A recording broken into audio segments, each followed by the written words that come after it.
Oh my god, I only have 22 hours of disk space. Mm, I need to clean my C drive. talking about drives though. Guess what showed up at my house today? You're gonna make me jelly. Yeah, my new computer is here.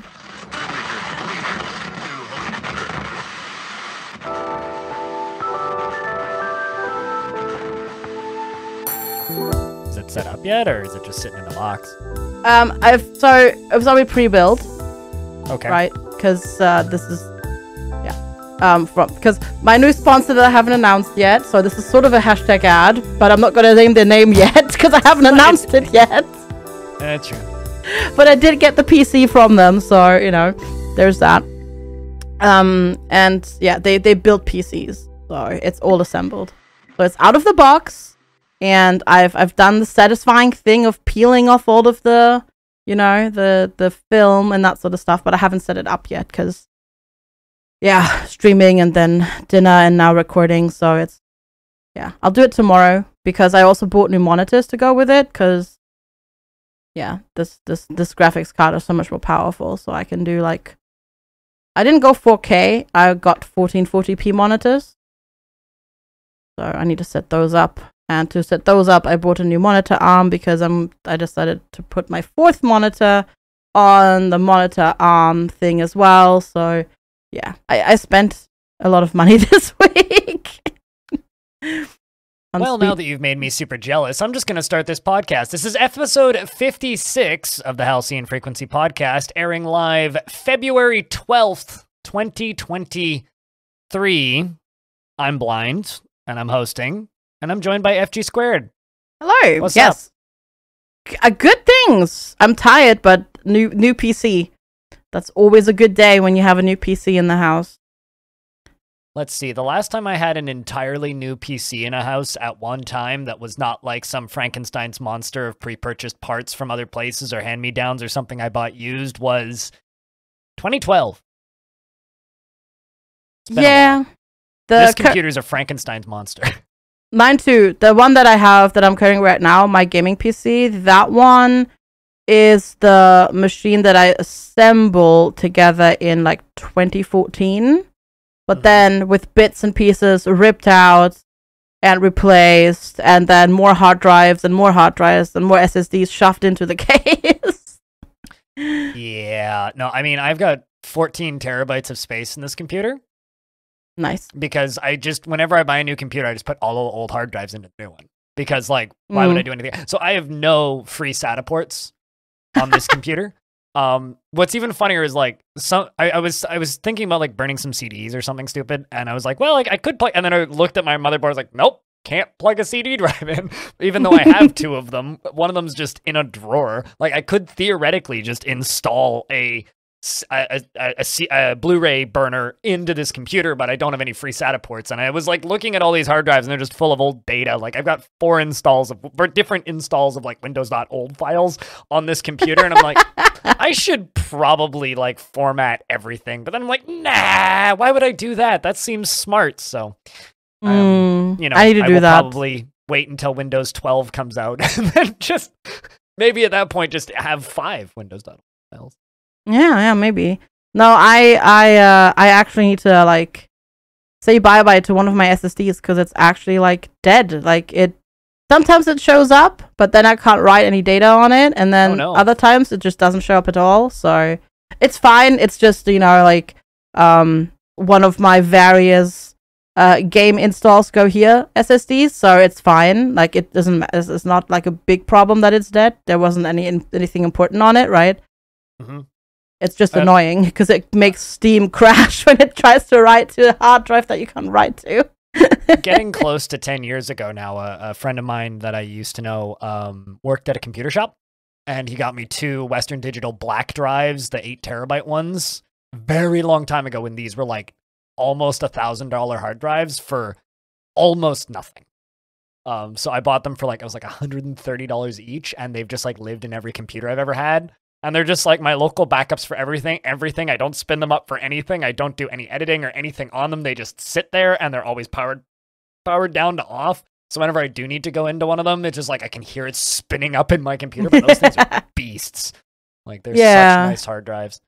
Like I've been so tempted to just like build myself a local server for forever, but I just know I don't have the time or the brain capacity to actually do it. Yeah, same. I have like I think 4 terabytes, like just HDD space in my PC for like that purpose. But then I also have like an 8 terabyte external as well, just to check video files on there. And then technically I don't even need it because all of those video files technically live on Google's server as well, right? Like because that's all the YouTube uploads. But you know, I just have them for now. So slight shift in subject. I mentioned this to you before we started recording, but I have a old 128 gigabyte iPod Classic. Not the one with like the rotating wheel, but the one that like still has the clicky buttons on the wheel. Oh, those are so satisfying. Yeah, and it has like it was like the first generation that had like the haptic feedback, so you'd like turn the wheel and you could feel like the little tick tick tick tick tick tick tick tick tick as you're going down the menu. But ages ago, when I had that thing, there was a lot of kids who didn't like me. And one of them thought it would be hilarious to take a rare earth magnet and stick it to the back of it, and it never worked again. It just fried the hard drive. But it still boots. It just can't read any data off the hard drive, and the hard drive's dead. So it still works, and it still holds charge. And I've been looking into customizing or a custom firmware for these things. And there's this open source thing called open source jukebox software called Rockbox, which is for Apple iPod Classics all the way up to the Nanos, the square ones, not the rectangular ones, the square ones. And as well as a bunch of old like random MP3 players from like the mid 2000s. And you can buy SSDs for iPod Classics, or like just SSDs that fit, that have the same ports as the old hard drives. You just open the thing up, pop the hard drive out, pop in an SSD. So that might be my next project, is making my iPod Classic work again and installing custom firmware on the thing. I mean, why not? Like, it sounds like a really random but fun tech project just to get that working again, and then. And also, like, I have a smartphone, but I hate smartphones, and it would be really nice to just have a device that plays music that also like doesn't land me on Reddit minutes later. No, I get that. Like, I actually don't really like listening to music like on my phone with headphones and whatnot. And like, I don't know about your phone, but mine doesn't even come with a headphone jack anymore. So it's like mine you have to does, use like Bluetooth. But it's because I specifically purchase a specific phone brand that comes with a headphone jack. And I've only been able to find one, and it's the TCL T10 series, which is funny because like the TCL T11, which is their new phone, doesn't have a headphone jack ananymore. The T10 is the last one. But I just got a new one, and I kind of just want to use this phone as little as humanly possible so that it lasts as long as possible. Because it has a replaceable battery and a headphone jack. So it's actually consumer friendly. Weird, right? To be fair, the T11 has a replaceable battery still. That's good. But it doesn't have the headphone jack.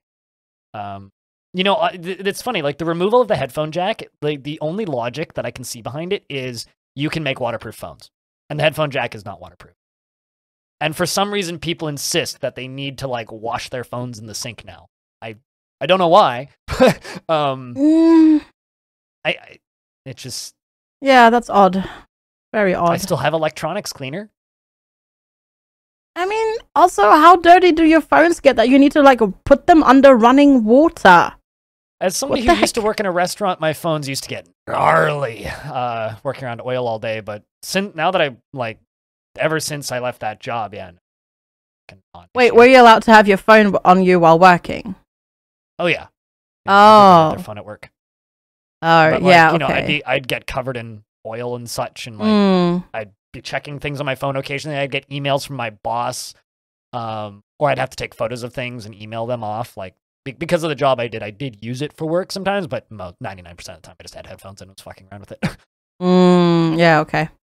But I also worked in cleaning staff, right? So like the things that I was allowed to do was a little bit different because we were closed. True. So yeah, that makes a difference. It was always hooked to a Bluetooth speaker, and I was blasting my metal, you know. There's no way I'm going to listen to David Guetta all night. I'm going to put on, like, some Ghost or something. Or Fair enough, yeah. Something else that's loud and angry. Though, to be fair, like, working in archaeology, your phone also does get, like, if you're not careful, it gets really filthy. But you just... Yeah, just put it in a Ziploc bag. That's usually best. And then clean your hands before you take it out.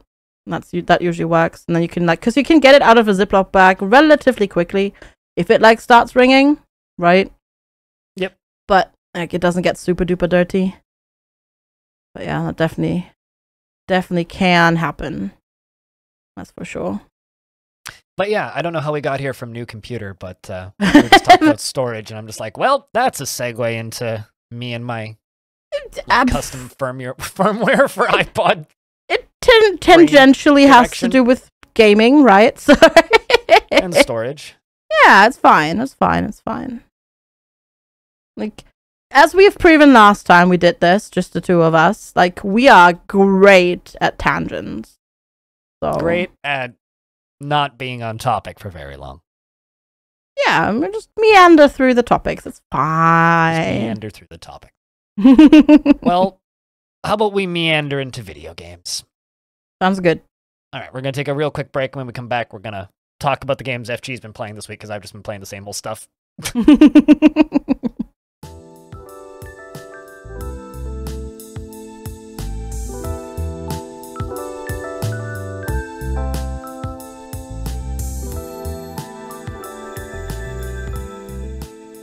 And we're back.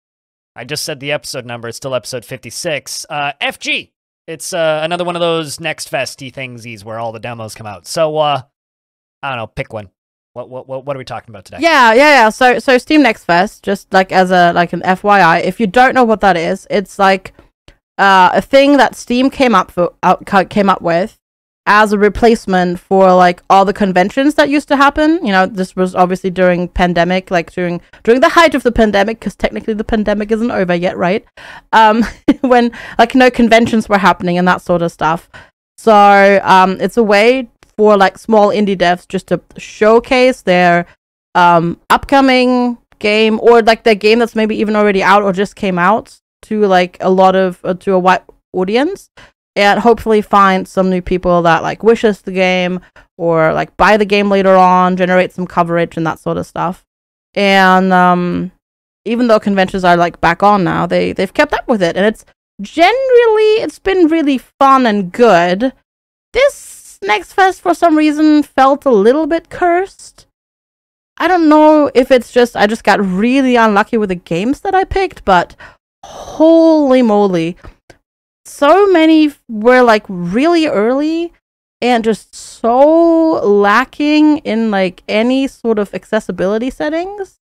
So can I like speak freely about my take on the Next Fest? Yeah, sure, absolutely. So you know how the games industry has had like conventions for a very long time, right? And when conventions hit, there's always this talk of crunch in the industry. You always hear about developers cramming to have a vertical slice ready to put it on the floor or to show to press, right?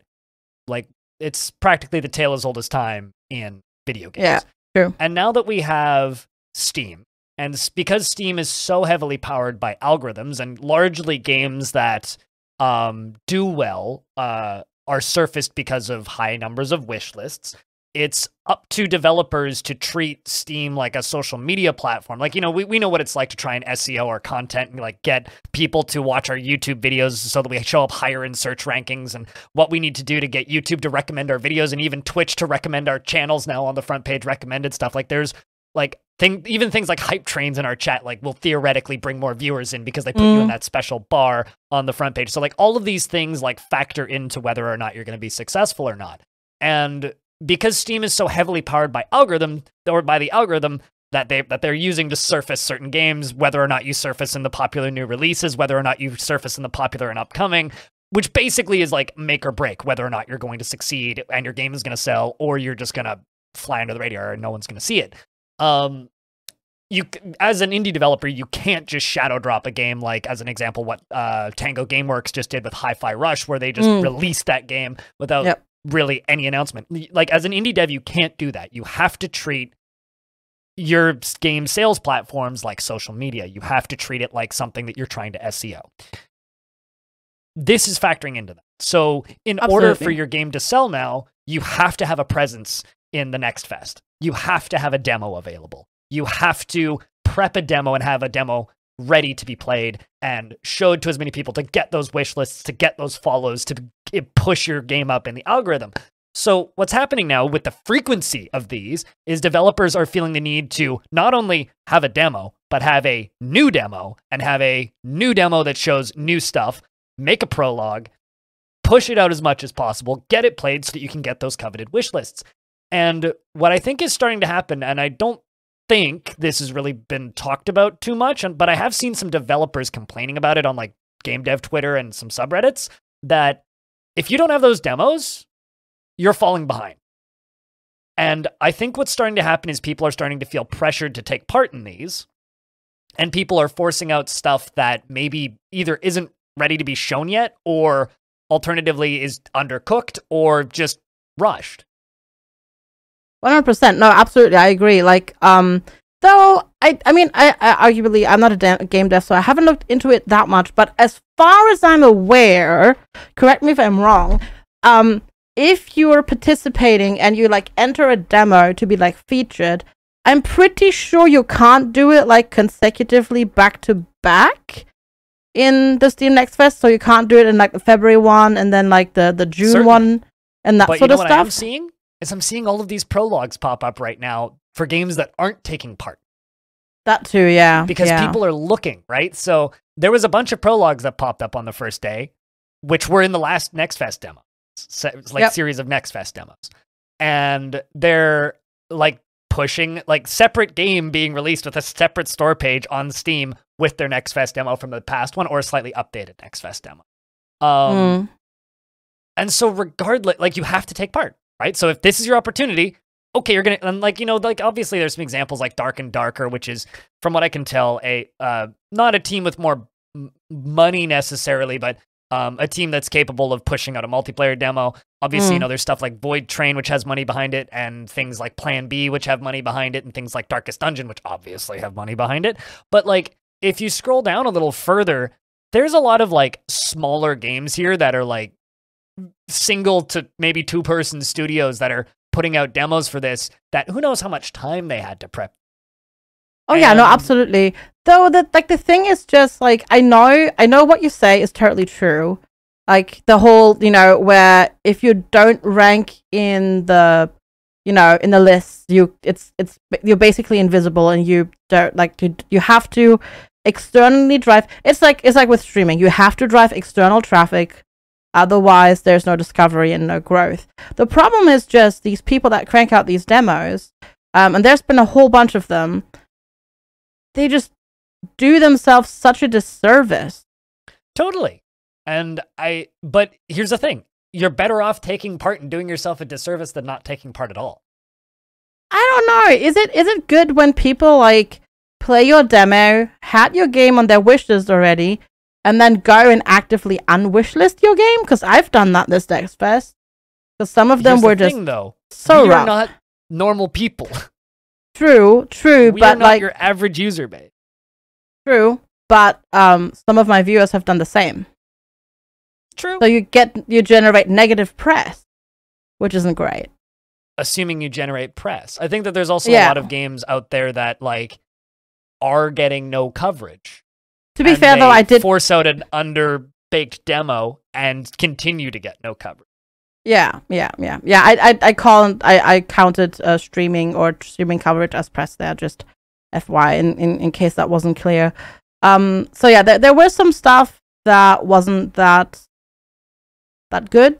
I have had some really good interactions with devs though, and what was really neat. And I know this is also really stressful for the devs again, of course, but especially for like really smaller games, I had a whole bunch of them just come in and be like, hey, thanks so much for checking out my demo, any feedback, blah blah blah, and then just like taking notes and all that sort of stuff. Yeah, that's another thing. Some of them are just straight up using it as QA. Yeah, that too. I mean, So, but that's okay. Some of the demos are broken because they're just using it as QA. Yeah, I mean that's okay though. I'd rather like I mean, it's not like it's like super like difficult. It's not like a go to find like bugs or anything like that. I'm just like, like a button to turn screen check off would be good. Like that's okay, right? It's never gonna be comprehensive QA. And I mean, I've found some gems that I hadn't heard of at all, which is great. But it's definitely getting to the point where it's just so swamped and there's so many. Like I did 3 days and I could have done demos every single day this week because there's just so many. But so many unfortunately also not good. So I think next time what I'll do is I'll play them before the stream and then show them on stream. Because there were just so many where I was like, I started it up, had it running for 2 minutes, and then turn it off because I couldn't play it. Yep. But, I have 4 highlights. And there were maybe 5. Five highlights, okay? Because I just remembered one that Belle recommended today. So because Belle isn't here today, because he is streaming, I will mention this one as well because he also really liked that one. But there were 5 that really stood out.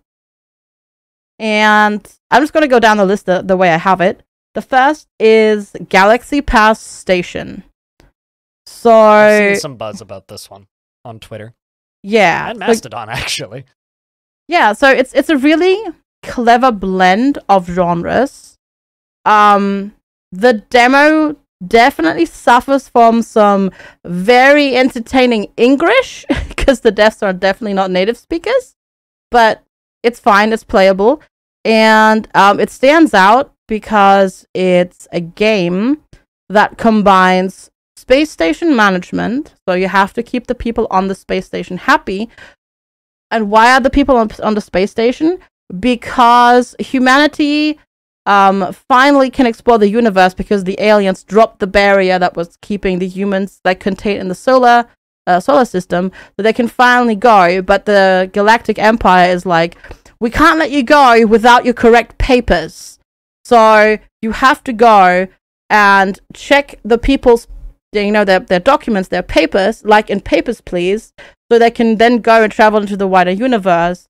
But because the checking takes a while and they spent several days on your station, you have to make sure that the people that are waiting there are kept happy. There's also a bit of space station hotel management game plus border management game. Yeah, basically. Okay. There is also a bit of a story going on because you're also because the aliens are kind of like, these humans, they're a bit sus. We don't know if we trust them. So you're kind of humanity's like savior from the shadows because you have to make sure that the aliens like that you handle situations well, so the aliens start like liking and trusting you and that sort of stuff. Like that didn't come across all that well in the demo because there wasn't that much content regarding that in the demo. Also, that part really kind of suffered from English, right? But like just the general gameplay loop was like really fun because you just be like, okay, because you have like humans from Mars and Earth, and then robots from Mars, Earth, and the Moon, and then you start, and they all have different ways that you need to check, right? Like humans have 1 or 2 eyes, not 3. Martians have 2 or 3 eyes, not 1, and all that sort of stuff. And then Martians need like this extra document, and then robots come with a USB drive that you need to plug in, and you need to scan their weight and that sort of stuff. And then you start also getting alien visitors, which also have different like requirements that you need to check and that sort of stuff. So it gets, I think once like it's actually in the final game, it like gets really like there's a lot to check. You can automate the checking, like you can get bureaucratic robots that do that for you. But I mean, half the fun is the Papers, Please like stuff. So you're always gonna do that a little bit, and it's really cool. It's really like gameplay, like combining genres that I haven't seen before, and that's why that one stuck out in particular. And you can play the demo for like super duper long. You can't save, but you can play basically indefinitely if you wanted to. Pause. Just like leave. Yeah. Come back. Exactly. Like it's interesting. It's gonna be like interesting to see when that comes out, and that comes out like later this year already. I think actually next month or the month after that. So that's pretty late in its life, so to speak. Like it's, you know, life cycle. It's coming in terms of a demo. Yeah, it's coming out in April 2023. So this is pretty polished for a demo and that sort of stuff. Because basically, what the demo is, it's basically the full game, sort of. It's a build of the full game that you just can't save. I mean, that's the way to do demos. Yep. One of my favorite example of a demo actually is the Songs of Six demo, which is just always available.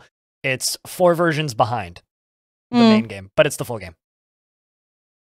That's really cool. It's an early access game, so it's like it's 4 major patches behind, which is roughly a year because he patches quarterly. So it's like you could just play the older version of the same game for free, and if you want the better features that he's added since, you just go buy the game. That's cool. That's really cool. I know someone who's put like 300 hours into the demo. I mean, if you can't afford it, that's really cool, right? You get to play it. Oh. It's kind of funny because that person stated once that it's like playing a game from the Swedish Public Library because you usually get an older build anyway.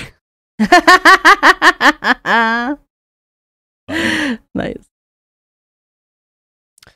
So, Galaxy Pass Station, I guess, demo now available. Out of curiosity, do you know where the team is from, or? I actually think they're Russian. I'm not 100% sure, but I think they're Russian. All right. Well, I mean, no judgment there, but if they're making a new game. Yeah, I mean, have to. I don't know. I couldn't find anything like social media presence wise, so take it with a grain of salt. Check before you buy stuff. You know, if you want to look into that, it's probably fair to mention. Right. I found their website. I'm looking because I'm curious. Ah, okay, cool. Arch can edit this out if he wants. Oh yeah, true. They do have a website, don't they? Generally, if they have a VK presence, that's usually a giveaway. But it's also not loading for me, so. Oh yeah, same. Very odd. Maybe they DDoSed themselves. I was just gonna say, maybe it crashed. Yeah. Maybe some big YouTuber covered it, and now they're just like gone. But anyway, Galaxy Pass Station. Check out the demo. So, anything else you want to speak about? Positive or negatively? Oh, I'm just going. I can go. Yeah, no problem. I'm going. All right. Next up, Mars First Logistics. It's personally, I think we should worry about Earth first, but you know. No, apparently Mars. Well, I think it's Mars first, not in terms of like Mars First Logistics. It's more like Mars First Logistics. Yeah. Like, you know, like in that case. I'm taking a glance at this one and going, oh, right, this is the one that looks like the game that had Japanese breakfast on the soundtrack, which I can never remember the name of until I look it up. Is that Scrap Which had Mechanic? like the really stuttery anime. I like how it's that game is just the game that I remember as the game with Japanese breakfast on the soundtrack. Okay, no, maybe a different game then. So basically what it is... What was the name that you said? Is it Scrap Mechanic or is it a different one? No, not Scrap Mechanic. Is it... Because chat was talking about it. Is it Roboco? Nope. Okay. Not Roboco. No, it's purely because of the graphics design. Yeah, it's like this... Flat Eye also has the same look to it. Yeah, I can't find it. What is it called? What is this called? This art style? I don't actually know. It's the one where you wander around on a planet and then you build a hovercraft and then you wander around on the planet more. And it had the really stuttery character animations which look weird. I have no idea. I always think it's published by Raw Fury and then I look it up and it never is. Hold on. I'll do a Google search. I'm doing good at this. This is a great podcast. It's fine. It's fine. It's just the two of us, and we're it's fine. Sable. Oh, yeah. I always think of it as the game that's named after the crappy car. Yeah. It does look like that. Yeah. Yeah. I don't know what this art style is called, but yeah. So it's not their first game. It's made by this small studio called Shape Shop. Which on their website it says it's run by like one person, so I wonder if they just hire people. I don't actually know. But it's like this really cool thing. So it's an open world physics simulation game, and your task, you play as a little rover, and your job is to carry payloads from one spot on the map to another. And what you do is you can modify your little rover almost kind of in a Lego Technic kind of way. Like you can put on like new joints, and then there's like little knobs that turn, and then you've got claws where you can like use pistons to like either move the claws closer together or further apart to grip stuff, and you can twist it, and you've got lifters and all that sort of stuff. And it's got like floaty physics, of course, because you're on Mars. And you can just build really cool things. And you basically get like a reward, like monetary reward in-game to buy more parts in-game for your contraptions. And I can't wait to see what people come up with. The really cool thing is it's playable solo or in co-op, which is cool. So you can. So you're both driving your own little rover, or you're controlling the same rover? I think you're driving your own, and you make like, I don't know, like you do contracts. I don't know if you can do contracts together. I don't know, because co-op is not in the demo, unfortunately. Gotcha. Okay. But you can do some, like if you look on the Steam store page, there's some contraptions that people have made, and you can see them. It's pretty cool. Like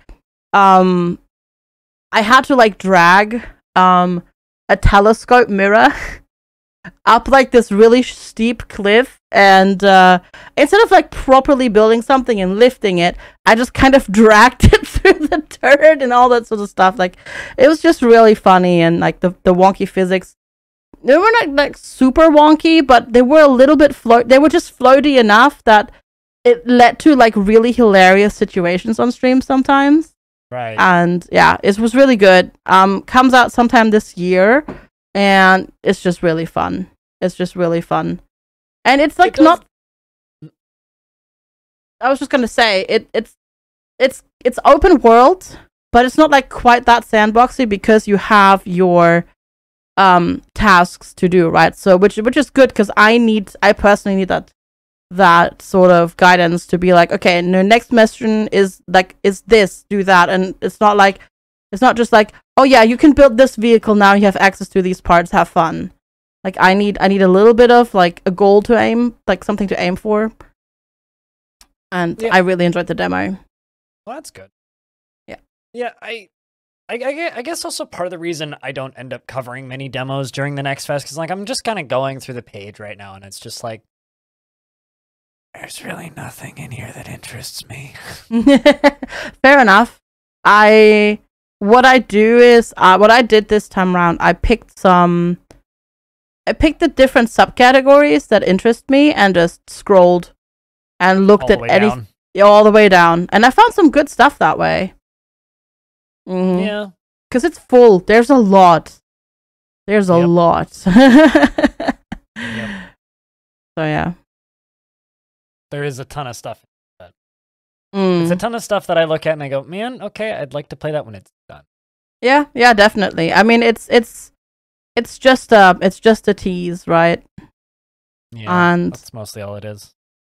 Sometimes you sit there and you're like, oh my god, I can't wait for this game to come out. And I mean, at the same time though, at least once you've played the demo, you kind of know the game's gonna be most likely pretty freaking good, and I don't feel like bad about being hyped about a game coming out, because I've already, played part of it, and I know at least that part was awesome. So I'm like, oh yeah, I'm gonna play that when it comes out, and I feel super hyped about it. It's like, yeah, unless they super biff it beyond the like first 40 minutes or whatever, it should be at the very least fine, right? Yeah, exactly. Which is sometimes it's reassuring because I mean we've all been burnt on games, right? Yeah, I think the only like honestly looking at this list, the only one that's really making me go, yeah, I want to play that is Xenonauts 2. But I also don't want to play a demo for Xenonauts 2. Yeah, I get that. Though I've heard good things about the demo. Yeah, I've heard good things, which is all I need to know. It's like, okay, cool, positive buzz. I'm happy. Sweet. Yep. Awesome. Can't wait. Although I don't know if I'll stream it, so maybe. Yeah, of course. That might be a hard one to stream, but also it looks pretty. So I mean, if you can murder chat, that's always a bonus. True, yeah, killing chat, selling chat members as soldiers is always a good idea, right? Yeah, exactly. They will definitely all survive. Yep. Everybody's gonna make it. Sorry, bang! Someone gets sniped in the head. Xenonauts 2, for anybody unfamiliar, does have a demo available and is a follow-up to Xenonauts, which was just, yo guys, we made XCOM. But like before Firaxis made XCOM, and this one's been kind of in development hell for a bit, and was kickstarted and was supposed to be out in 2018. So, yeah, it's been a while. It's been a minute, but they've been picked up by Hooded Horse, which a friend of ours, does some work for. So I've got good faith in it. Hooded Horse, they pick good stuff so far. Yeah, record of shipping decent to good games that have been in development hell for a while too. I mean, they shipped Terra Invicta, which was muddled around for a really long time. Like, yo, the Long War guys are working on a video game has been a rumor since like 2016 or something. So. True. Yep. So what's next on your demos list? What is next? Next is the Magical Mixture Mill, which I hadn't heard about at all. Let me guess, is this a potions game? It is a potions game. Okay. I don't know how you would, how you know. So I had not heard about this, but then I was approached and was like, hey, do you want to do a sponsored thing for this? And I'm like, all right, yeah. So for disclosure, I was sponsored to play this, but oh my god, it was amazing. Holy crap, this game is shiny. It is very shiny. It's super cartoony. So if you, let's say for example, like if you're not into like WoW's aesthetics, you're not gonna like this. It's like graphics wise, because it is very shiny and whimsical and punny and funny and that sort of stuff. So if that's not your gem, visually this is reminding me of like Magicka and Dungeon Defenders. Yeah, a little bit as well, for sure. But shiny in the way that like 2011 games are shiny. It's not. It's like it's a bit like it's not as shiny as it is in the trailer. Okay. Like when you play it, but it is really looking at good. The screenshots, but yeah. Yeah. So it's you play as this person, as this adventurer who just wakes up one morning and there's an old granny standing over you and saying, "Oh, I've been like taking care of you for weeks. You're finally awake. You really need to kind of work off all the money that I've spent on you. So I used to run this potion shop. Will you make potions for me now?" And then you're like, "Okay."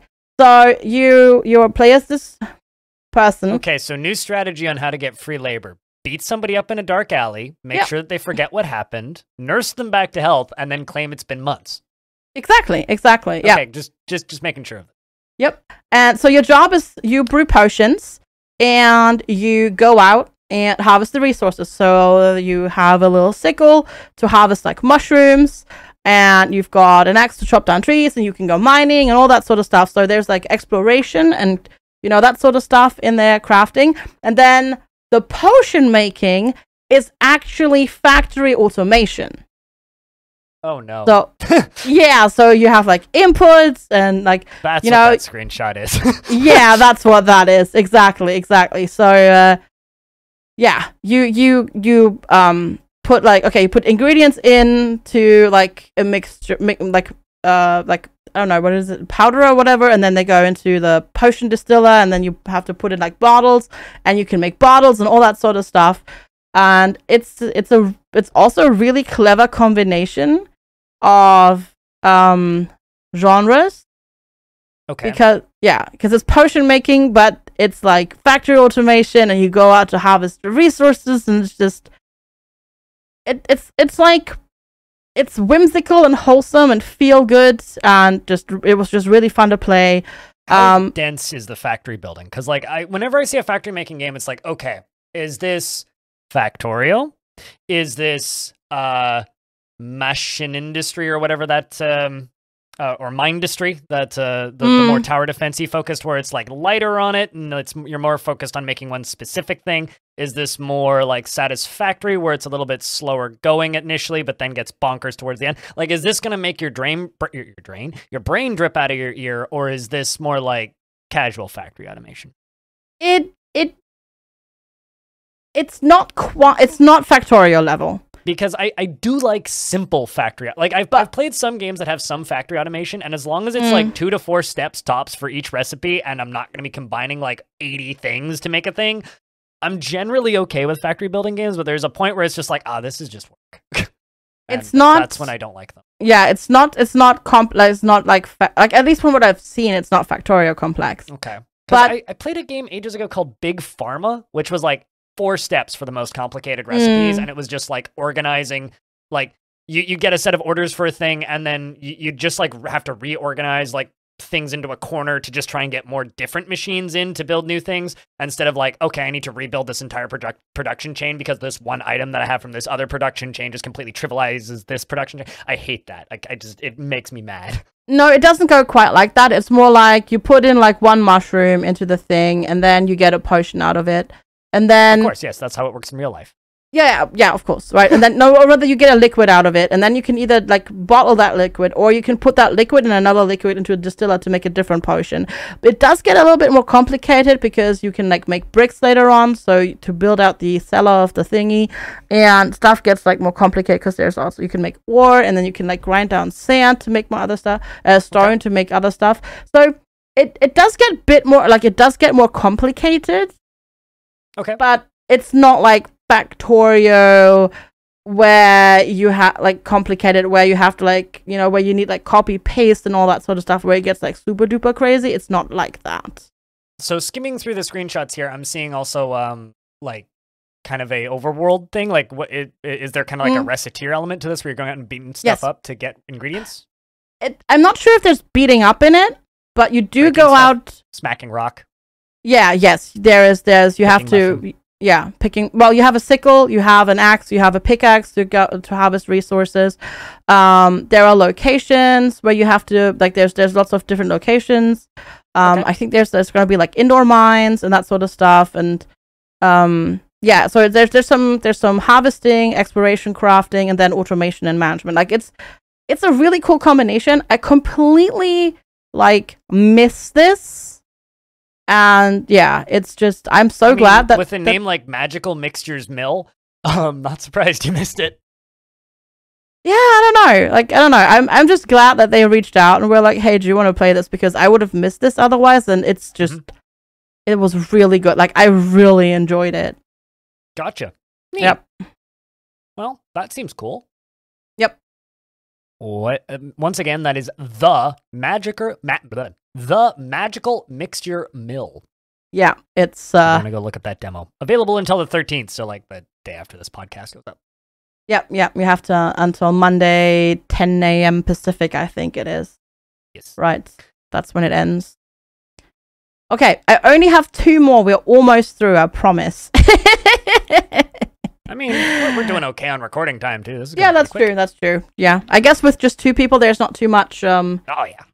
Chatting about it, right? Also, I'm not talking about Dwarf Fortress for 2 hours a podcast anymore. So, I mean, we could still do that. No, but I'm gonna do that after we finish talking about these demos.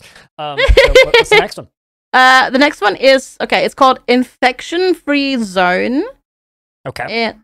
It's a zombie survival game. Really? I don't think anybody's made one of those. Yeah, no, they haven't been made, right? So, wow. But like, very it's not novel idea. Yeah, it's not just a survivor. It's also a sort of space builder, city builder, real-time strategy, like defense space. Because you have this group of survivors, and this is the really cool thing. What this game does is you can play, because the maps are generated anywhere in the world, because it uses actual IRL map data. It's the studio that did 911 and 112 Operator. Yep, exactly. Okay, those are neat games. Actually, I played. Yes, they are. Operator and quite liked it because it also uses real maps. Yeah, so you can play in your hometown. You can play, I don't know, Los Angeles, or like, I don't know where you want to go. Like, you can go into the wilderness in Canada, where obviously there's not going to be that many zombies, but there's also not going to be many resources. Or you can play in the middle of Berlin. That's what I did, because that was one of the locations in the demo. And have lots of zombie hordes, obviously, but also lots of resources. And so you come out of hiding, out of your bunker, because apparently the infection is going back. You reclaim buildings. You have to set them up. You have to gather resources, farm, that sort of stuff. But you also have to defend yourself. So you have survivors and you have squads that actually fight. So that's where the real-time strategy comes in, real-time tactics, because you have your squads that you send out to scavenge, but they are also the ones that like defend you at night when the hordes attack, and then you have to come back. You can have watchtowers. You can have it gets base defense because you can have like perimeter walls with watchtowers and all that sort of stuff. So it's it was really fun. Like, yeah, it was just really, really fun. I really enjoyed it. The one annoying thing that it had that we had to turn off is there was an audio engineer that just went like, I'm gonna make this and I'm gonna go, because like your squads obviously come because you're located at HQ and you direct the squads. So your squads call in over radio, and they call in every single like RTS voice line that they do over a radio. So it's like bleep bloop bloop, horde spotted, bleep bloop bloop. Bleep bloop bloop. Horde spotted. Bleep bloop bloop. Bleep bloop bloop. Building cleared. Bleep bloop bloop. And it's just constant. These like radio noises, like walkie-talkie noises, like switching on and off and on and off and on and off. It just drives you bonkers. Oh my god. Sounds like the bird sounds in Dwarf Fortress. Yeah, it was which about they that fixed, level. by the way. True. Yes, they did. They did indeed. Yeah. No, it was roughly that level of annoyance. So we turned that off because it was just like no. Because every single thing, like building done, building cleared, horde spotted, and they would and you had two squads next to each other, they would still call in like the same horde over and over. And it was just, oh god. So gameplay top, that was really annoying. Sounds like it's just unbalanced. Yeah. So the cool thing is they had a survey at the end, so we fill out the survey and we were like, give us an option to like turn off the radio chatter, because it's just like, I don't mind having like the like when they do like the voice lines, when it's like sort of staticky radio-y, like they're calling in over a radio, that's totally fine. It's just because like I swear the bleep bloops at the start, at the end, together were longer than the voice line that they bracketed. It was that extreme. So yeah, that was something else. But the gameplay itself was really fun. Interesting. I don't know if that's something I would play myself, mostly because I'm still very much in I don't ever want to play a zombie game again mode. And I think it's probably gonna. I think that was like amplified by the pandemic too, and also just kind of something I've felt since Left 4 Dead 2. So I probably will pass on that one, but it seems neat. Infection-free zone. It's the real maps thing that's actually kind of interesting. Yeah, it's cool because you can just be like, okay, I'm gonna dox myself on stream and play in my hometown. I'm gonna play the town I grew up in. I don't live there. I don't live there anymore, but. Yeah, I mean, I'm gonna do that. Heck yeah, I'm gonna go where I grew up. Germany?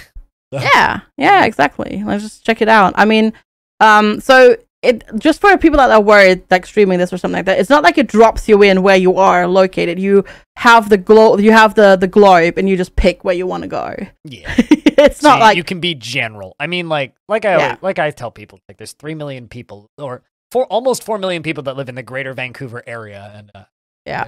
Comfortable being like, yeah, I live in the greater Vancouver area in the Fraser Valley. Good luck finding me. Yeah, you know. yeah, exactly. But yeah, no, that was a neat one. I wish the demo had been longer. So, and that's always a good feeling, right? When the demo leaves you wanting more. So yeah, coming soon. Hopefully, actually coming soon. Fingers crossed. So this next one you said was a Bellinaire recommendation, yes. Call out. Yeah, which has a prologue and a demo available right now. Oh gosh, I think the prologue is just a demo. Probably so that it stays up after the next fest ends. Yeah, but, yeah. Anyway, so the next one is Panorama. Yeah, actually coming out later this month already. So explain to me why this isn't just another game that looks like Dwarf Romantic.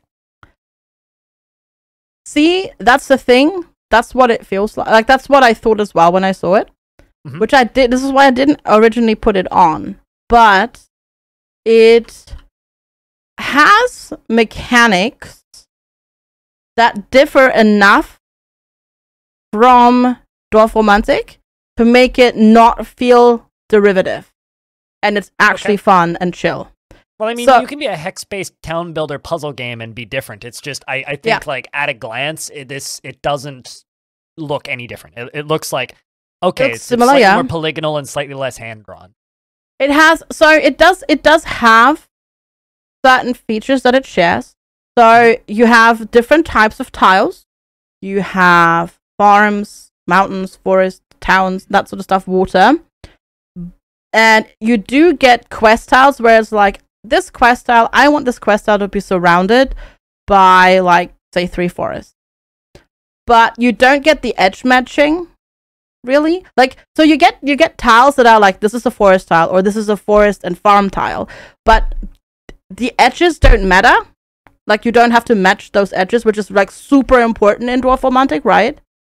You don't have to do that in this. You get tiles that are not just one hexagon. You get tiles that are much bigger and longer, and they all have and then you have, like, I don't know, I had tiles today that were like 9 tiles together in a different shape, and they had several quests attached to it. If you put similar, and this is like that's really nice visual thing, if you put like forests together, you don't just make a big forest.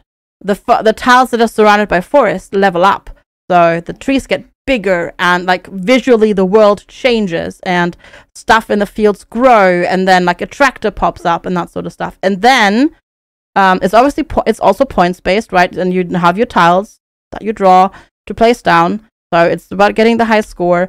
But every time you hit a high score limit, you get it's not a quest tile, but it is a sort of a desire tile. Or like a desire collection of tiles. So it's like you place down, I don't know, it's a 2x2 tile thing, and it's like, okay, these 2 pieces need to be trees, that piece needs to be a hill, that piece needs to be a farm, and if you satisfy this I don't know, to build, I don't know, for example, the silo, it spawns fields around it, more tiles around it.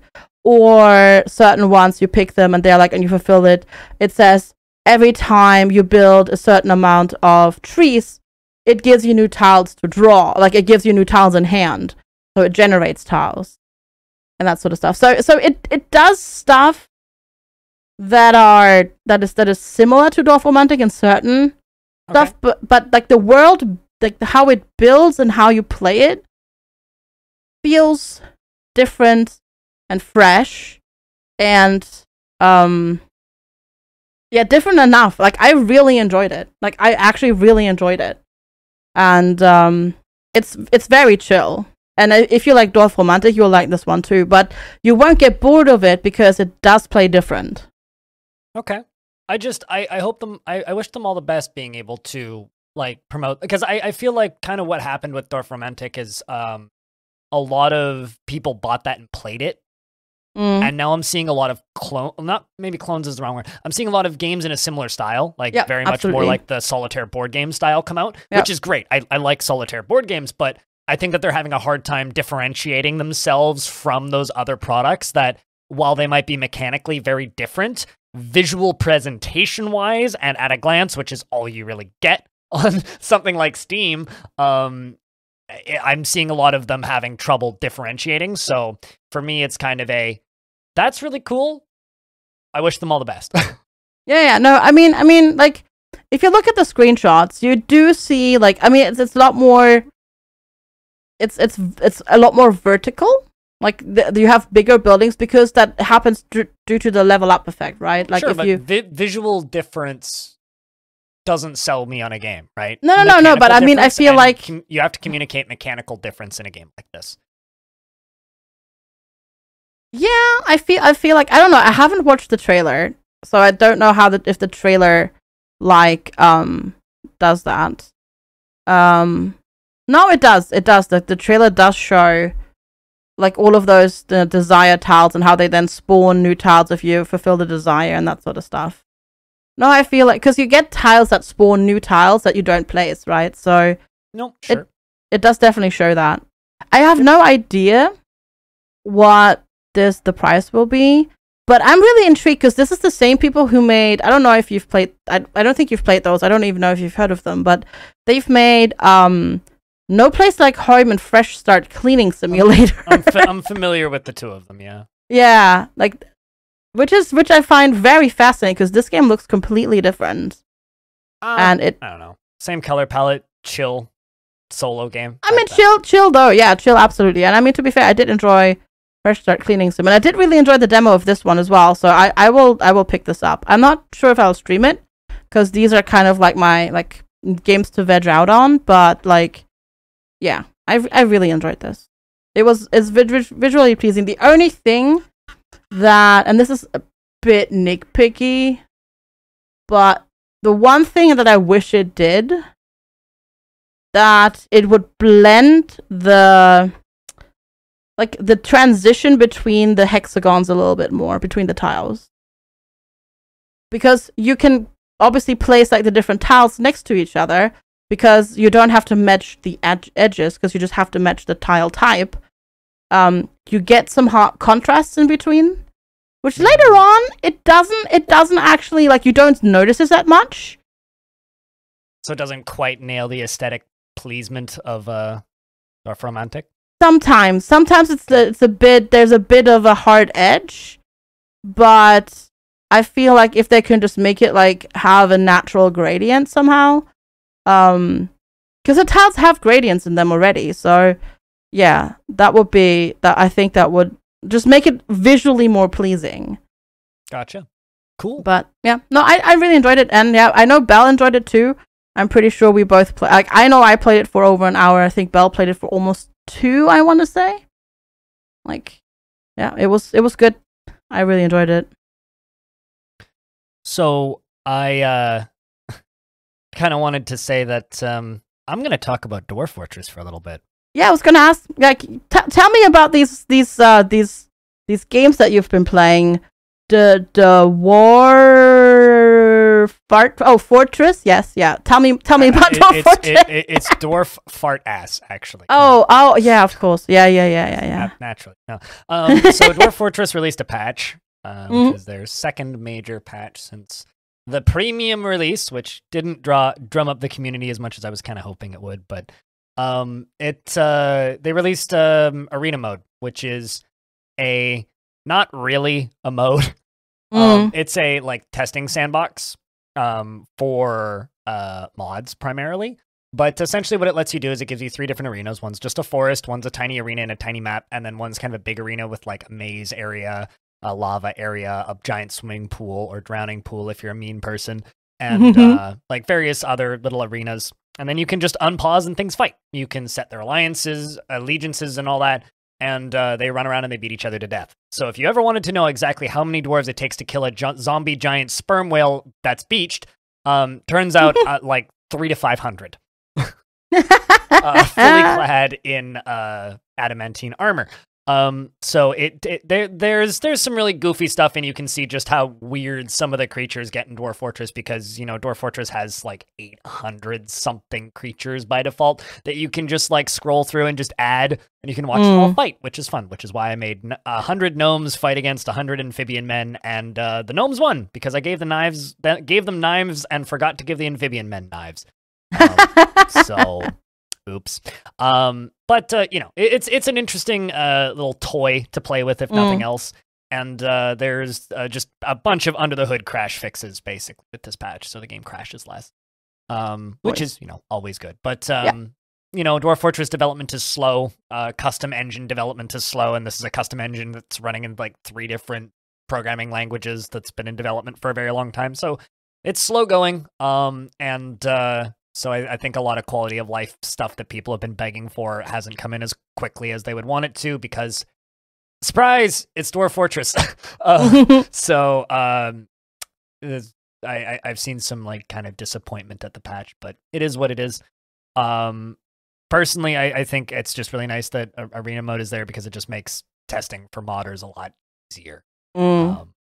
Because you can just spawn any entity with any gear in. So if you want to test gear, or if you want to test entities, or you want to make sure that something doesn't just bleed to death, or if you want to see if an octopus man can in fact live above water, they can't. Then you can test that too, and they look like little Cthulhu people, which is kind of fun. That's not kind of fun, actually. Yeah, I've actually now seen worm men, which is also why I made Batman and Spider-Man fight against a Joker, a Penguin, and an Octopus Man,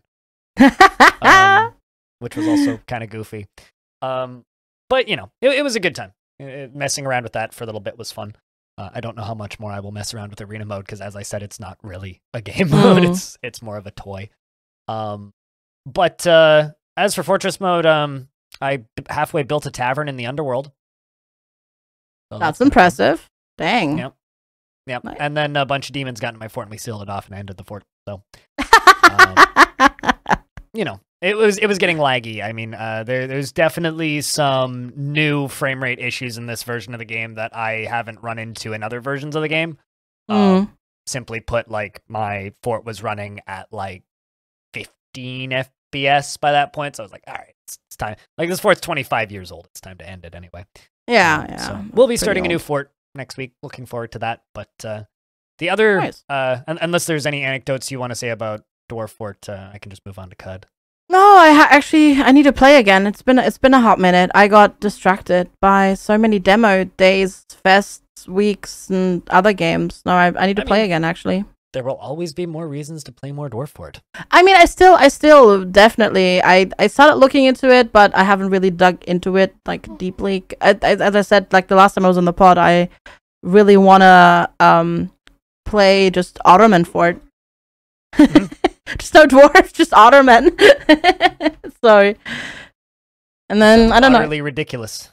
Yeah, and I wonder if I can make it so, or like if somebody can like help me make it so that I can like give the different types of otter people as well. Something that I would say might be worth doing is go into the modding forum over on the KitFox Discord and see if you can like commission a mod from somebody. Yeah, because that would be cool. Just for like, not necessarily like for like forever or anything like that, but like just do a fort like that and just that, or just like different. Build a like pre-gen a faction that has tamed giant otters or something. Yeah, that too. Play as dwarves that just ride giant otters into battle and make giant otters war trainable. Yeah, that sounds good too. Honestly, that would be equally as cool, I think. Yeah, absolutely. So now that's done, tell me about the wonderful adventures in the world of Cud. Well, I'm sure there were some. for me in Cud, Cud's been an it's been an interesting experience streaming Cud again. Because like my numbers have gone up a lot recently, right? So like 6 months ago or a year ago, if I were to stream Cud, I would have 30, maybe 40 people watching. It'd be very quiet. Chat would be pretty dead. And then occasionally an overly enthusiastic Cud fan would be like, oh my God, a Cud stream! And then I'd have like one person in chat for like 2 hours. And then it would go back to just being a lurk fest. So it's been interesting playing Cud with an audience. Which sounds really bad, but like it's kind of true. It's been interesting playing CUD with people actually watching it. And as that progresses, I've been seeing my audience pick the game up and get into it, and some of them have dumped like 100+ hours in it in the last month.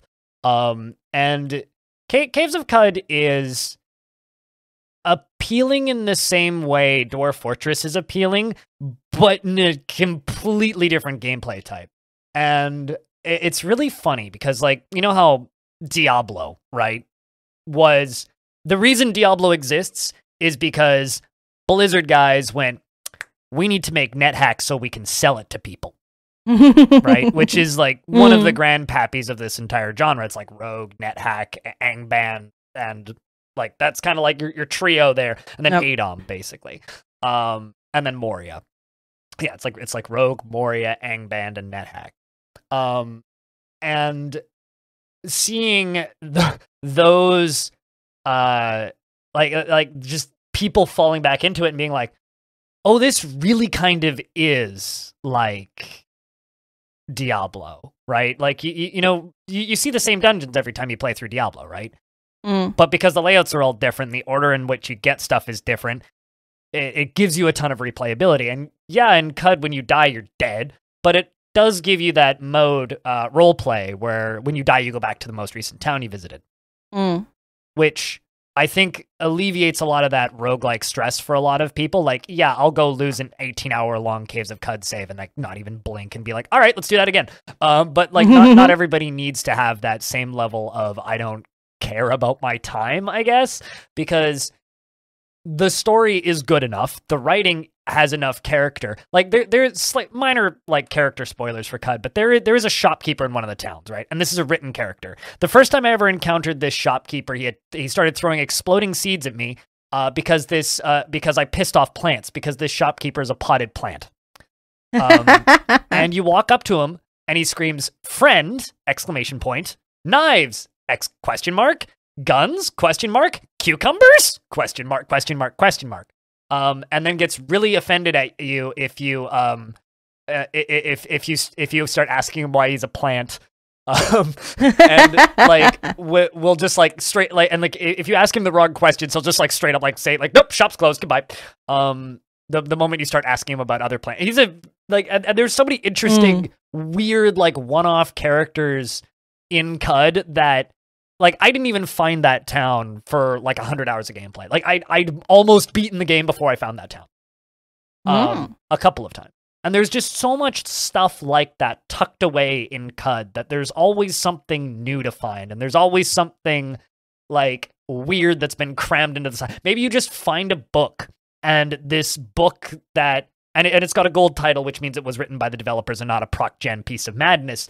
And you read it, and it's got a little piece of lore that you read about that you remember from a previous run because of a location that you found. And then suddenly you're like, oh, that's why so-and-so attacked so-and-so. Like, I don't know. It's a game that I genuinely believe might be one of the best games ever made. And I don't think it's ever going to get any credit for it. And it kind of hurts because like it is an extraordinarily niche thing that is never going to have mass appeal because of what it is, because of its presentation, because it's presented like this pseudo Alice in Wonderland Dune body horror hell. I don't see it ever having any kind of mainstream success, like widespread mainstream success. As for its niche, it's about as successful as it possibly could be. But it makes me sad that I don't think CUD's ever going to, you know, sell 500,000 copies. You know, it's just going to be this kind of small game that sells enough to fund the developers so that Brian Beckloop can have his chickens and keep shit posting on Twitter until they limit the number of tweets we can put out. But aside from that, it kind of makes me sad playing CUD, because CUD is a game that I genuinely love. That, like, when that thing finally releases from early access, no question it should win countless awards for its writing, for its world building, for its storytelling, for its replayability. But because of the complete and utter destruction of roguelike as a genre, because it's just been completely co-opted as a marketing term and it doesn't hold up to its original meaning anymore, because RPGs as a genre are largely just action adventure games now, because of the way Steam promotes games, it's just gonna kind of stay where it is. I mean, it'll probably get a bump when it finally releases out of early access, but like, man, Caves of Cud makes me sad because it's so good, and and that doesn't happen very often for me with games. Like, you know, I've recently, a couple of other streamers I know who've been streaming a lot of Dwarf Fortress picked up Caves of Cud, and I've actually streamed it a couple of times, and every single one of them is in mad love with it. Like, these are people who watch me, who like stream a lot of Dwarf Fort, who are aware of, like, you know, ultra deep insanity games, but never picked up Caves of Cud for one reason or another. And I think a couple of them have kind of tipped into Caves of Cud after like either burning out on Dwarf Fortress or just kind of looking for something else that is similar, but not Dwarf Fort, to like wait for updates or whatever. And people are falling into it because if you don't like roguelikes, yeah, just turn on roleplay. Just play on roleplay, and you can save at towns, and you'll still like have hefty losses. Like, you'll still have like those moments where it's like, well, I just lost an hour and a half, 2 hours of progress, but like, you still have your level 18 character, and you can still go back in and try again. Like, I don't know. It's the only game that I've ever played where I can become so powerful that intergalactic space wizards are just like, I'm going to teleport into the zone and try and kill you with my laser eyes. I'm like, gotcha, bitch. I got mental mirror. Eat your own attacks. And then I shoot them with a shotgun. So I don't know. There's just nothing quite like it. It's the only game I've ever played where a computer tells me to fuck off because I'm not an aristocrat. No, CUD is like this game. It's like, I want to be able to get into it, and I just can't play it. Screen shake. No, I know. I know. I have it. Like, I've played it, but I like watching it. It's like one of those games that I like watching. Because it's like somebody tells me a story. You know, like when somebody plays it, because there's like the text, and you read it, and you go on an adventure, and you camp, and you make food, and you like, you know, that sort of stuff. It is a pretty straightforward RPG. It is. It is. You talk to the first quest giver. He sends you on a quest. You go do the quest. You come back. You talk to the tinker, and he gives you a second quest. And then you go off and you do that quest. Then you come back and you talk to him again, and he sends you off on a similar quest. And then you come back and you talk to him again, and then he sends you to a different location. You talk to those people. They send you to a different location. You talk to those people, and then they tell you to prep a bit, and then go to a different location and get them a thing. You bring the thing back, and they send you somewhere else, and it just kind of progresses. No, absolutely, no. It's not that. It's not even like necessarily mechanically. It's just it doesn't quite, as a game to play, reach those chemical centers in my brain that give the happy things. And I don't know why. Like, I can't even pinpoint it. I can't be like it's because of this. It's just. I have a question. Yes. When was the last time you played it? Oh God. Let's see. I was gonna say, just look at Steam and tell you. Yeah. Exactly. I don't think it was that long ago. I think it was in 2022. No, apparently it wasn't. Never mind. Jesus Christ. What even is time? When was it? 2020? Okay. Well, I mean, they've completely redone the UI. Yeah, God, what the heck? What even is time? So maybe I do need to try it again. It's got a completely redone UI. You can zoom in. Oh, that's good. So like, instead of, like, I still play it full screen because I'm a psychopath, but like, you can zoom in, and like, there's like parsing information is a lot easier. Everything's on one screen now. I actually like the old UI more, but I'm also weird. The new UI, like, you can zoom in. The UI is super customizable. It has controller support. It has mouse support. They're porting the frickin' thing to phones. That's crazy. Like, it's got I don't know if it had animations in 2020, but like, there's attacking animations now. No, it did not. I'm pretty sure it didn't. Like, big numbers come out of things when you attack them now. Like, I should check it out again. They're adding things to make it much more digestible. I will say one thing. There is a quest line in that game where you have to eat a mushroom to complete the quest line, and it is the most realistic psychedelic trip I've ever seen in a video game, to the point where it might just make some people projectile vomit. Oh god, does it like spin the screen and that? It doesn't spin the screen, no. Okay. It's we're not talking like garbage, like, oh, it's here to make you feel like you're high. No, you don't notice it for 10 minutes.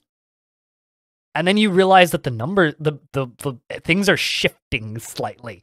And it makes you feel ill, but that's the point.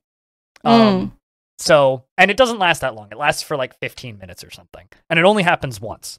Unless you intentionally go and eat more mushroom. But like, you only have to do it once to complete the game. And it's like 20 hours in to a run. Okay. But it's to the point where like the developers clearly had to eat a lot of mushrooms and stare at computers for a bit to like accurately emulate it. it's one of those. So I don't know. It's one of those games that I will vehemently recommend to every human being I bump into, and none of them will ever play. I mean, it's not like I've heard like everybody that I've heard talk about it really likes it, but not many people have tried it, right? But the people that do try it and they get into it, they like get into it. If you play CUD, good luck. And if you like CUD, you will never stop playing it. Exactly, yeah. It's one of those games. Even once you've seen credits in CUD, which you can see now, it is possible to finish CUD.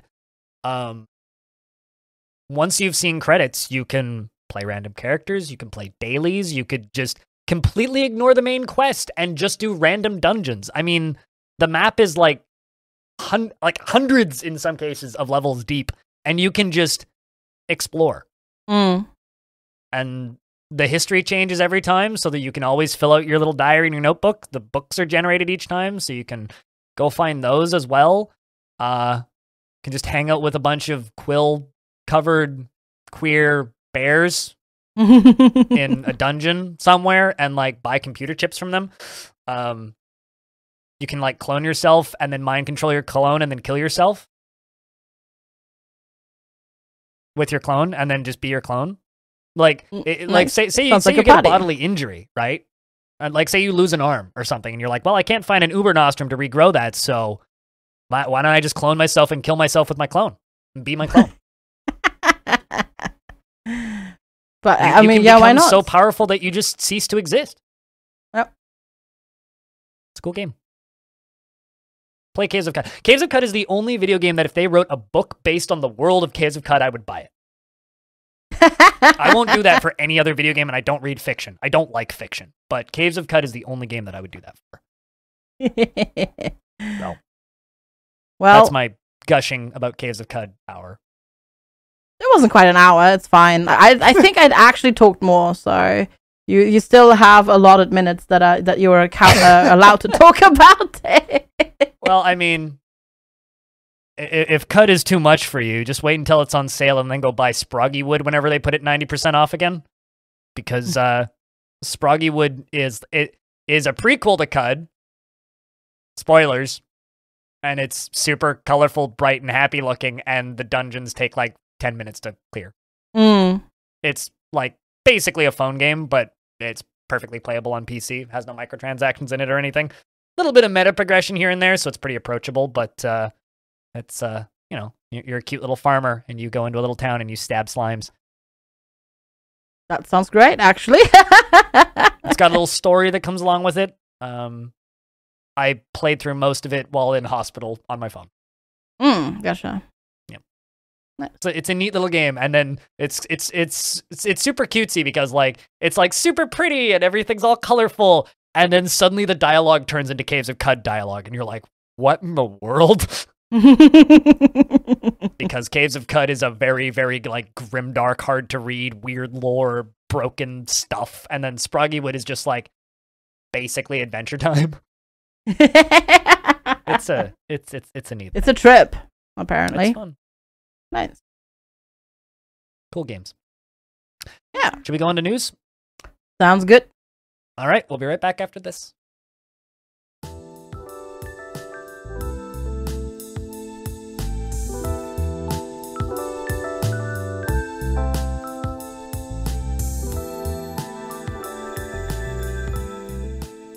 And we're back with episode 56 of the Halcyon Frequency Podcast.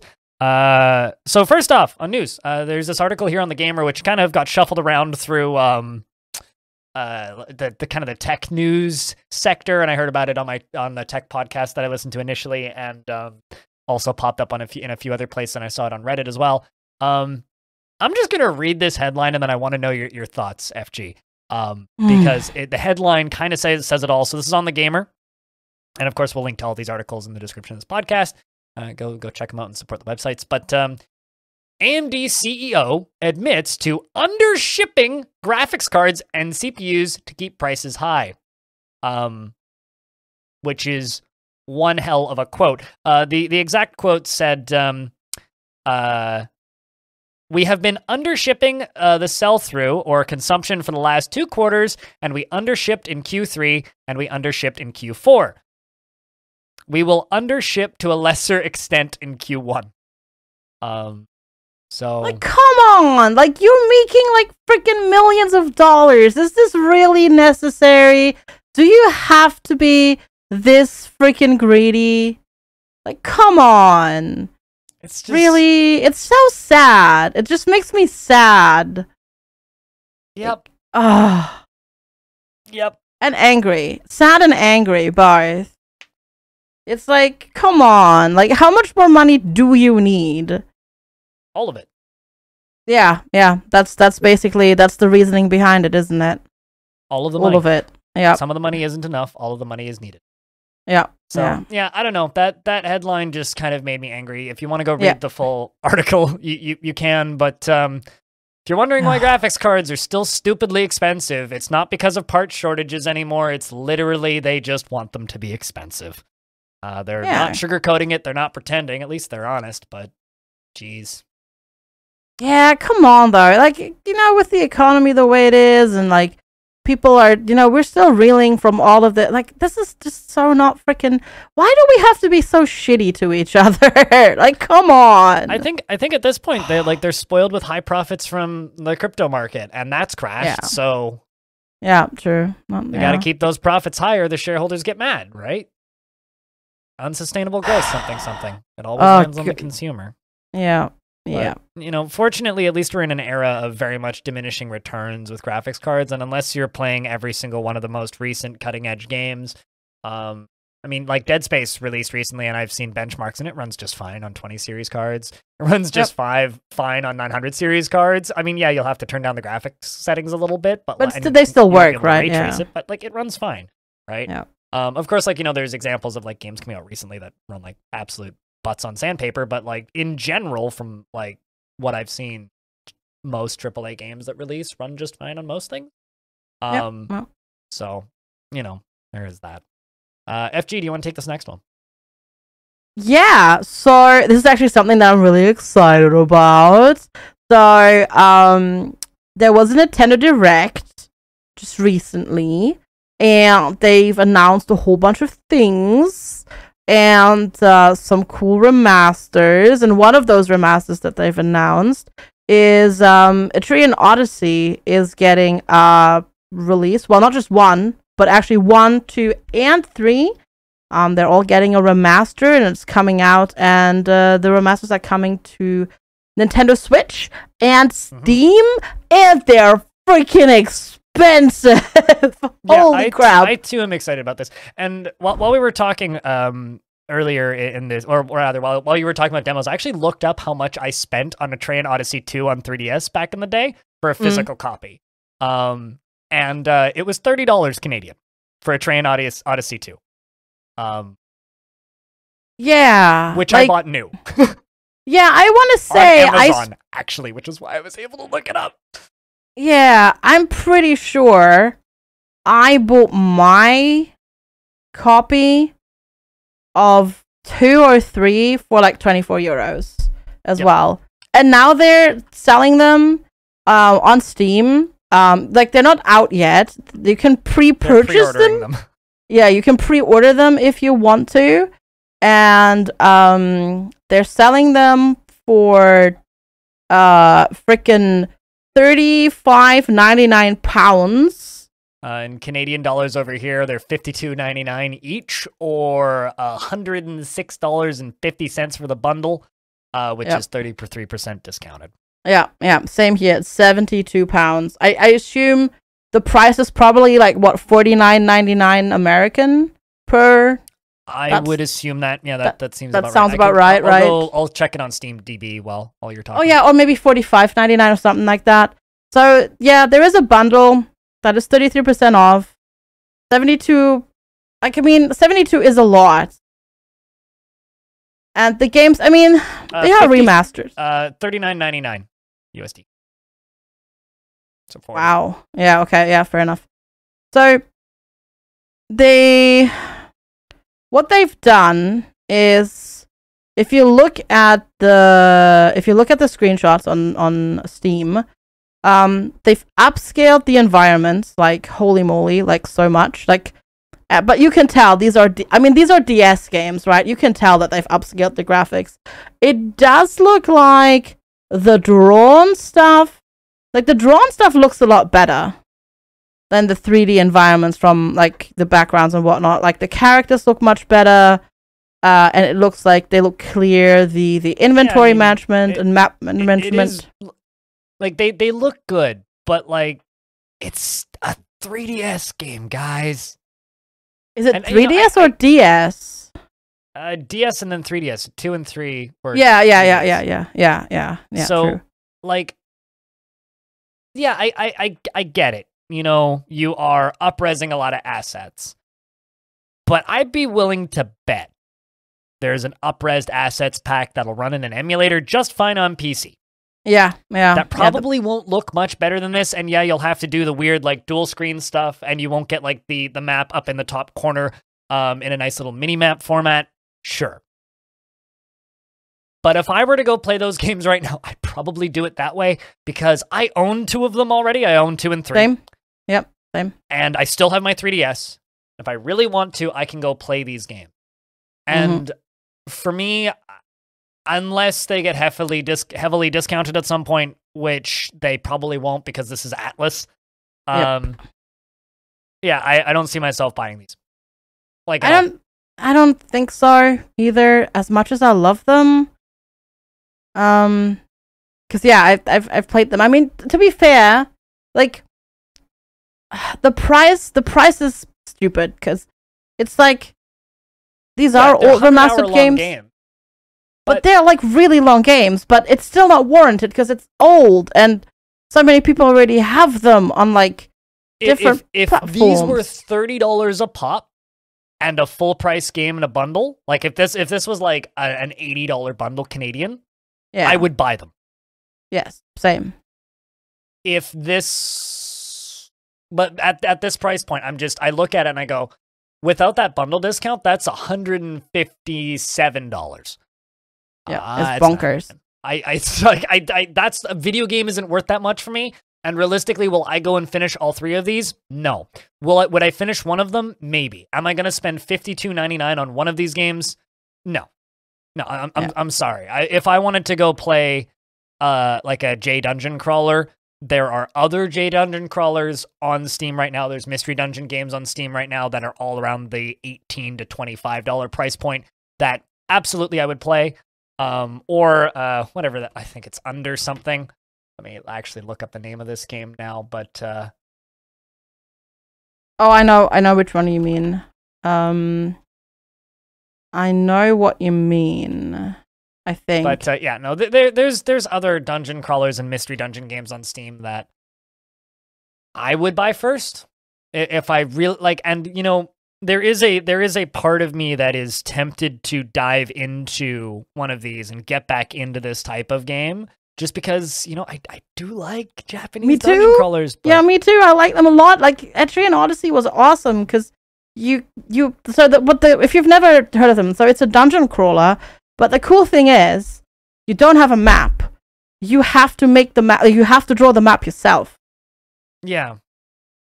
And obviously, like this being a DS and then a 3DS series, of course, that's where they're shown, because you have the two screens, and you would have the gameplay screen at the top, and you'd have your map on the bottom, and you would use your stylus to draw out the map, and you could put down like little symbols, like here's a healing thing, or there's a shortcut, or that was so cool. Mm-hmm. That was really, really cool. I mean, that type of game isn't entirely like uncommon either. Like if you dig a little bit, you can find quite a few of them. Like I'm going down the like JRPG with the dungeon crawler like subgenre on Steam right now. I was just looking at like featured and top sellers, and like there's quite a few on Steam, and there's a lot that I haven't heard of. Yeah, there's a lot. So this just kind of bummed me out just a little bit. Like the not price, enough. Like why? Why is it so expensive?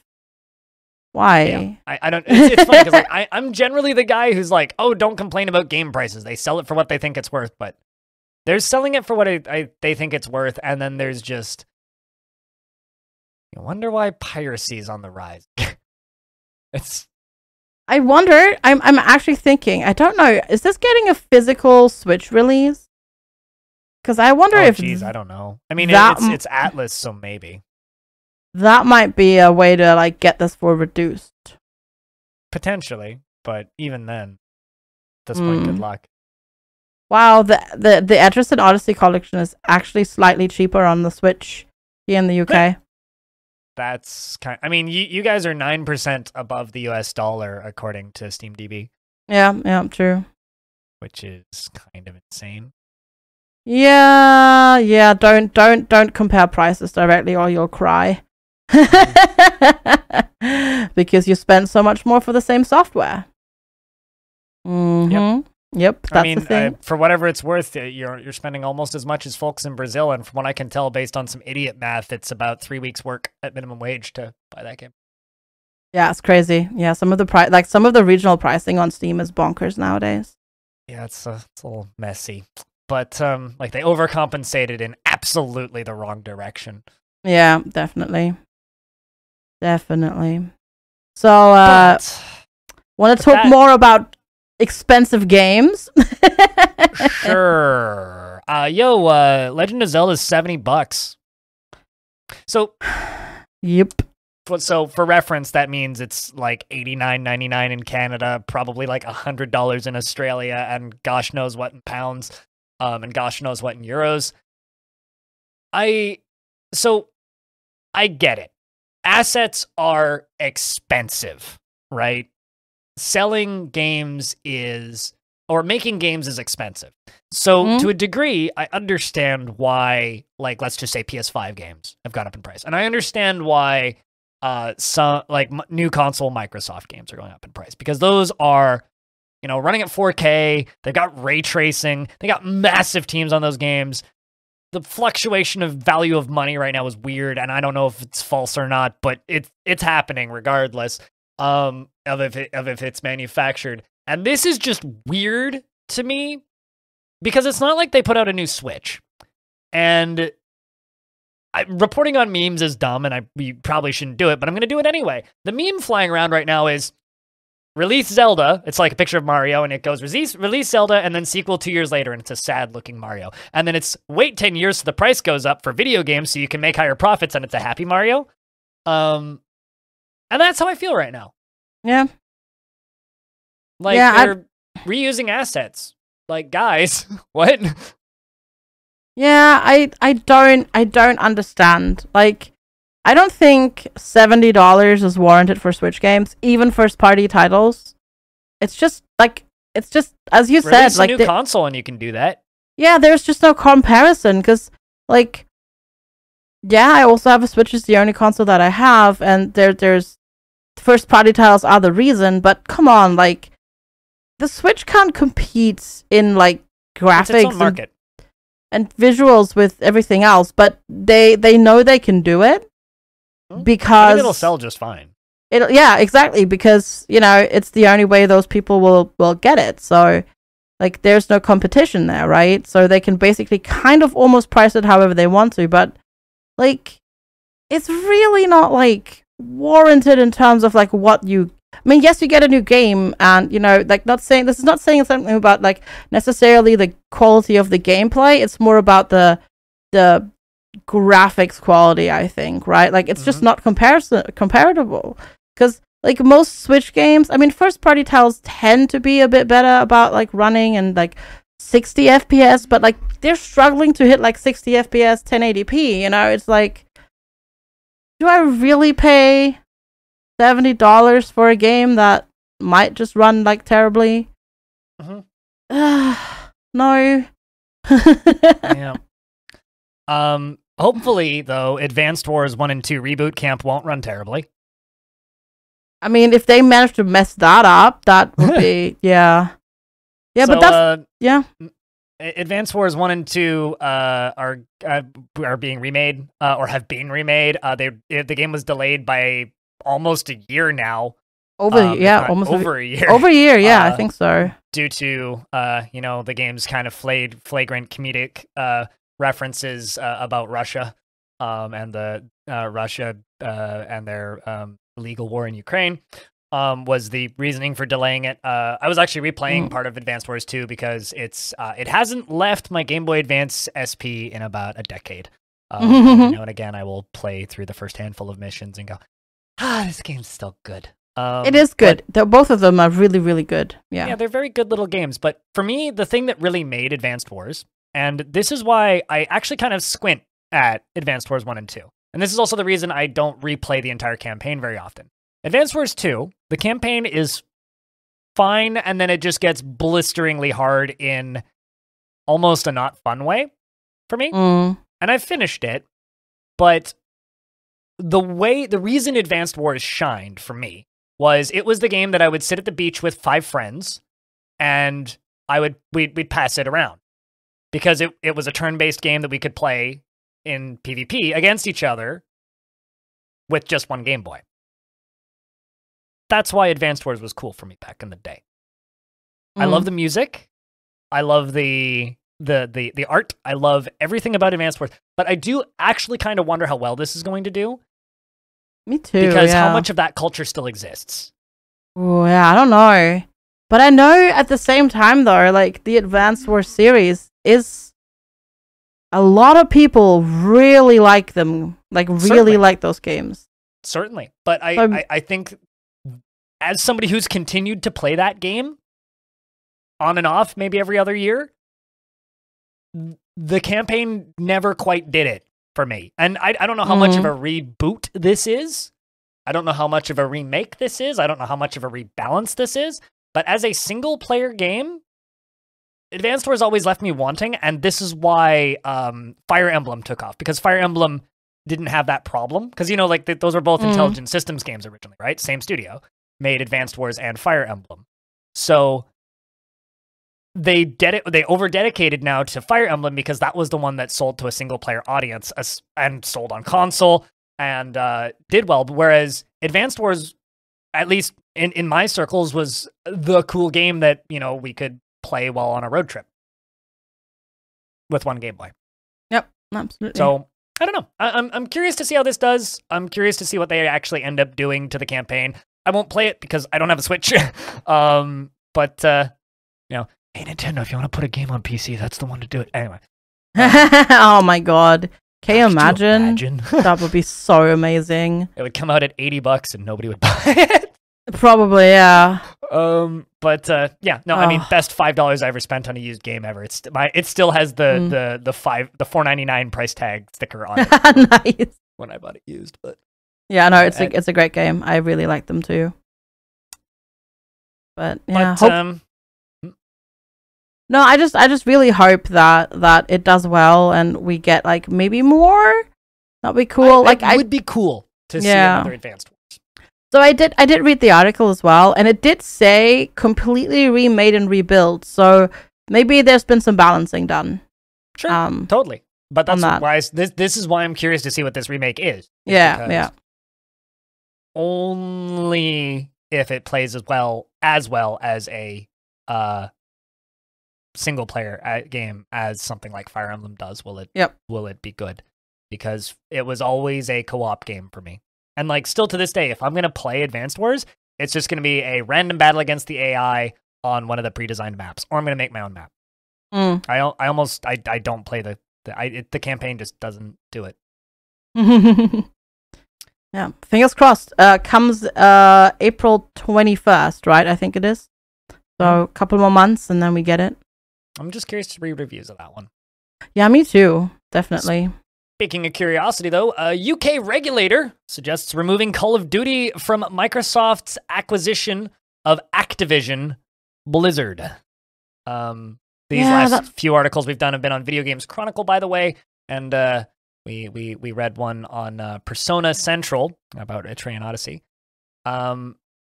So this is kind of neat because essentially, one of the biggest games companies in the world and one of the biggest companies in the world is trying to buy the 5th biggest games company in the world. And so everybody's kind of getting their hands into the mix, right? There's lawsuits that are happening over this. There's mass unionization and weird stuff going on within Activision-Blizzard Studios as well. There's a story going around that Bobby Kotick will stay CEO if this deal doesn't go through, which nobody wants.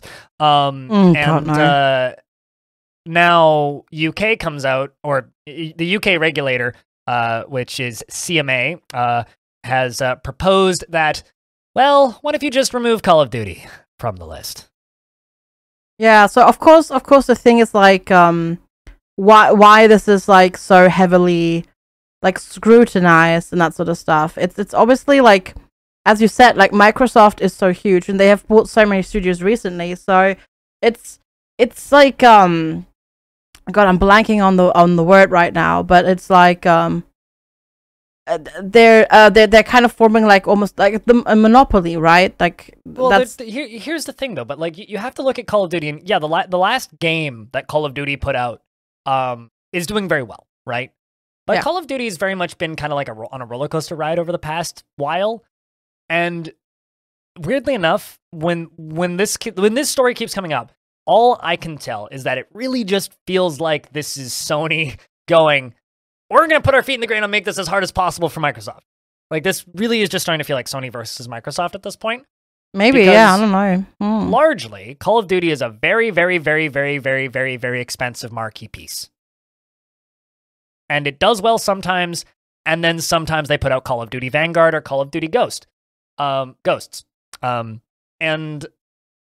right now, Call of Duty is in the spotlight. The most recent Call of Duty, I think, is the highest selling physical game in the year it came out. Like, it outsold Elden Ring. Like, it's a very Crazy. Big franchise right now. Warzone's doing pretty well from what I can tell. It's not quite Fortnite, but they're trying. At least they managed to get the install size smaller. But Call of Duty is in a weird spot because it's also a game that is very expensive to make and absolutely benefited by being on every single platform possible. So if Microsoft were to suddenly make Call of Duty a Xbox and Game Pass exclusive, the only thing it would do is damage Call of Duty. Yep. I agree with that. Yep. So it's weird to me that that's the piece that they're pulling out. Like, to me, are they though? I don't know. To me, the valuable part of this whole buyout, and I think maybe this is just me overthinking things, but I think the only part they really want is King. And then everything else is just positive press for, oh, yay, we're the studio that fixed Activision, or we're the company that fixed Activision, or whatever. It's almost like like the broken girlfriend meme of, I can fix her! It's yeah, I don't know.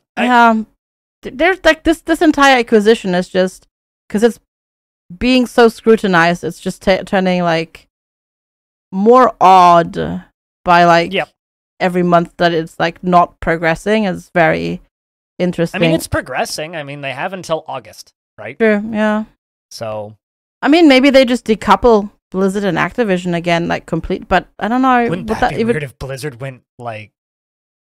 If Blizzard was the part that got bought and King was the part that got bought, and then Activision just went off and became its own thing, that would be so strange. Yeah, like I don't know, that would be odd. But then, like, to be fair, like Blizzard again, like at least like World of Warcraft wise, they're doing really well again, right? Like, I mean, they just got pulled out of China, and then Tencent announced That that thing too, that looks yeah. exactly like fucking Yeah. World of Warcraft. So I don't know if That's you even also- saw the trailer for that thing, but it's wild. did. It's like, okay, fantasy. Is that a fucking Death Knight? yeah, it's just that. Wow, yeah, that's true. I kind of forgot about that. They lost their biggest market, basically. So yeah, I and you know, everybody loves Overwatch 2. Yeah, let's not talk about that, and let's not talk about Diablo Immortal. But then they do Or, have like, Diablo. You know, let's also not talk 4. about the fact that they've already stated that Diablo 4 is going to have transactions, and they're thinking and a battle pass at launch, and they're thinking about having bringing back the real money marketplace. So you know, like, just Oh yeah. Oh god. I don't know. That it's worth looking at the article over on videogameschronicle.com. Interesting times. I'm curious to see where that goes. Yeah, where that goes in the end. Yeah, definitely. But Yeah. at the risk of this becoming a very long podcast, I think it might be time for us to wind down. What do you think? Yes, I think so. It's been a while. It's getting late for you. I know that much. So, Yep. FG, who the heck are you, and where can people find you on the internet? Yeah, I'm FG. I make content in a lot of places, and actually, it's much easier to find me now. You can just go to fgsquared.tv, and you find everything there. And for me, you can find me on YouTube and Twitch as BLINDIRL. And if you want to follow me on a social media platform, I've been saying this for a while, but fuck Twitter, so follow me on Mastodon, which is at BLINDIRL at MAS.TO, where you see me actually treating it like social media instead of just posting like the occasional screenshot of Dwarf Fort and my streams. And if you would like to find more episodes of this podcast, you can find it at halcyonfrequency.com. As well as that has links to our YouTube channel, our Discord, and all that stuff. If you want to talk about this podcast, jump into the community Discord, where we have a room where you can discuss the pod if you would like. And you can also get notifications of when we're live and whatnot, as well as, you know, finding all of us separately as a team. And just want to say, if you've been listening to this podcast and you like it, go over to Apple and tell them that it's a podcast. You know, maybe don't like actually write anything in the review section. Maybe just write what you had for lunch yesterday in the review section. As far as star counts go, that doesn't really matter, but I think we're a 5-star podcast. Generally, we have a 5-star runtime, so, you know, longer the better, right? That's what they say. But thank you very much for listening to this week's episode. Real quick shout-outs to Peter Pohl and Paul Mile for the lovely intro and outro music that you hear on this podcast. And this has been a longish one, so episodes got live on Sundays. Until next week, don't touch that dial. This is Halcyon Frequency, signing off.